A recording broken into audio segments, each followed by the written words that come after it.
questions that none of these guys are asking. Yeah. All right. Say your name. Stan Santos. And what were you doing out here? We're just the committee, Comité de Resistencia, and the Central Valley Committee for Immigrants' Rights. We're trying to respond to the attacks and the disinformation on the Central American people who are massing on the border. We want to first kind of break some of the myths as to who they are, whether they're a bunch of gang-related individuals, whether they're criminals and thugs, or people who want to come here just to live off of the social benefits. That seems to be the perception that they're trying to create in the media. And most of these people, the vast majority, if not 99% of them, are people who, out of desperation, decided to walk, leaving behind buses and transportation and other methods. Out of desperation, they decided, you know, if we can't get to the border because we don't have the money or the resources, we're going to walk, and if we can get there, then maybe there's a hope that we can apply for asylum or some type of legal status in the United States. The vast majority of them want to do it legally. They want to be considered, have the opportunity to do the interview, which is called an interview to establish credibility of fear of persecution, and go through the process. But, you know, the United States, the way they're operating right now is it's to benefit, you know, the administration and the conservatives in the government that want to use this as kind of just fodder or something to win votes, win re-election. And we can see where those arguments and what they try to do may have been successful in a few areas, but for the most part, the public has a sense of right and wrong, and I believe the American public, if they're informed of everything, the context, the reality of Central America, the history of Central America, who these people are, you know, they are human beings. They're real families. They're not grabbers who picked up a kid along the way and decided to thrust them in front of them just as a ticket to get in. But there is evidence of them having children and smuggling them at the same time. Have you seen any? I haven't seen any. Yeah, I've seen a case with that. Well, you're asking me. I haven't seen any evidence of that. All right, let me ask you a question. Okay, people are escaping poverty, gangs, and a lack of opportunity. They want to seek it here in America. Would you think today that we get thousands of children graduating from high school, other people losing their jobs, just want to go in the workforce? Who should get that job? Should it be Americans first, or should it be these people that want to come into this country illegally? Yeah, you're creating a false dichotomy. It's not one or the other. Right now, the United States is at lowest unemployment that it's been in a long time. That's with the Trump administration, right? It began with the Obama administration, and it's if you look at a chart, a data chart of the improvement in the economy, it begins back in the Obama administration and has continued. However, there's jobs, there's people that are willing to work. I work in construction. I work on projects like high-speed rail, and the fact is if you ask a lot of the developers in the Fresno area, one of the things that they don't have is sufficient manpower, and this is a statement from the building industry said, we don't have enough people to do our work. If you go to those subdivisions right now, you see trucks with signs on them. I thought it was a construction, something that says Apatzinango or Guanajuato. And I'm thinking, oh, that's interesting. That's a Guanajuato company? No, that's where they're from. Right now, all of the subdivisions in Fresno are being built by the hands of immigrants. Okay. And they're saying they still don't have enough workers. Okay. They say, I seen on a story on Infowars.com that 80% of those people coming to the country right now as migrants are all men, not women and children.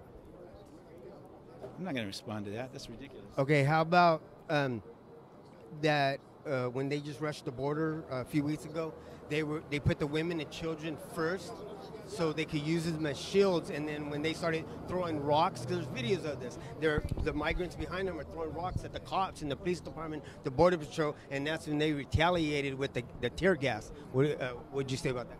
I'm not going to respond to that. I don't believe that the migrants that are throwing rocks are the migrants that we're trying to protect. And I don't believe that they're even a 0.11 or 0.01 fraction of the vast majority of the people who have a very human need to be here and have been making sincere efforts to qualify for some kind of legal status. The citizens of Tijuana, citizens of Tijuana, Mexico, and the mayor were saying that a lot of these immigrants are overwhelming the system, and there's a lot of thievery and more crime has went up. Do you think that same situation is going to come here if these people cross that border? Yeah, that was a very racist statement by the mayor of Tijuana. I think that guy is probably more like Trump than like anybody in Mexico. How's that racist? Yeah, because he's Mexican, because he said we believe in derechos humanos for humanos derechos. So he's saying we believe in human rights for the people that are deserving and that are right. To me, because it's very basically he's attacking Central American refugees, and he's saying that they're not human beings because they're all wrong. How can you classify a whole mass of 6,000 people, including 2,300 children, as not deserving to have consideration of their human rights? That to me is a very racist statement. That man reflects more of an attitude like the Trump administration.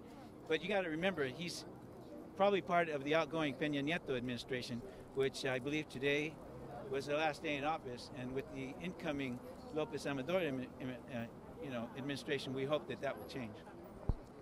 But most of those people right now are going to come for a job, or they're going to have some kind of government assistance to, even if they're bringing families, women and children. That's going to come from the tax-paying Americans. Where does all this money going to come from? Well, I mean, the United States probably, how much of the United States budget goes to the Pentagon? That's money wasted.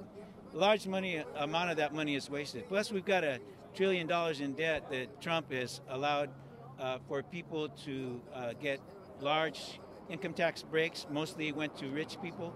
We got the money. There's no question about that. So if you're going to say we don't want taxpayers to pay for services, well, then you're right. We shouldn't be paying for the rich people's services and the money that they're making off of us. Okay, at what point do we as Americans, as a country, America, say we need to sustain a border? If we have a border that's wide open, we no longer retain our sovereignty as a nation. Well, there's another philosophy to that, and that is that if the conditions across the border were improved through economic development, but one that actually was not like NAFTA and didn't exploit them and take their land and give them nothing in return. But the relationship the United States has had with Mexico and with Central America has been going back to the days of United Fruit and the gunboat policies that they had way back in the early days in the 16, 17, 1800s. It was always to see as Latin America a place that we buy stuff, we get stuff, we make stuff, and we give them very little in return. That's why the economies of a lot of those countries, where they could, because they live in an area that can produce abundant types of food, they could build industries if they had the resources to begin with. But a lot of those resources are stripped out by the United States and by the wealthier nations. Now, if there were economic policies and trade agreements that would allow for more economic development in those countries, then there wouldn't be a need for this. So part of that is chickens coming home to roost. The United States created a lot of the instability in those countries. Okay. You got to read the history. The Mexican president offered a lot of those migrants jobs, a place to stay, and they said they don't want it, but they want to come to America. There are some that are willing to take it. There's some, and there's even some right now. They see that they're not getting across, and they're going back. They also have to apply, and during the time that they're applying, they're not allowed to work. They have laws too in Mexico, and under those laws, they can't work while they're applying for some type of consideration for asylum or for refugee status. Okay, one more question. America has all this opportunity, right? And that's why people are willing to sacrifice their lives, trek thousands of miles. if all those people keep abandoning their country from Mexico to Central America to South America, what's ever going to make those countries better but patriots to stay there and adopt the values and system that we have as Americans to have it over there? But Mexico's a democracy. Mexico's a democracy. Venezuela's a socialist society. America's a republic. Fair trade would make a big difference. If the United States would help to build up those economies in the way the United States has sacked those economies, then we wouldn't see the predicament that they're in right now. But that would require quite a bit of an investment. It would require cooperation from both sides, and it would require a whole new set of policies, not like NAFTA. Yeah. All right, man. Thank you, man. Good to see you again. All right, you too. Charlie in the box. Hello there. Watch Charlie in the Box before he's sent to a re-education camp. Bye.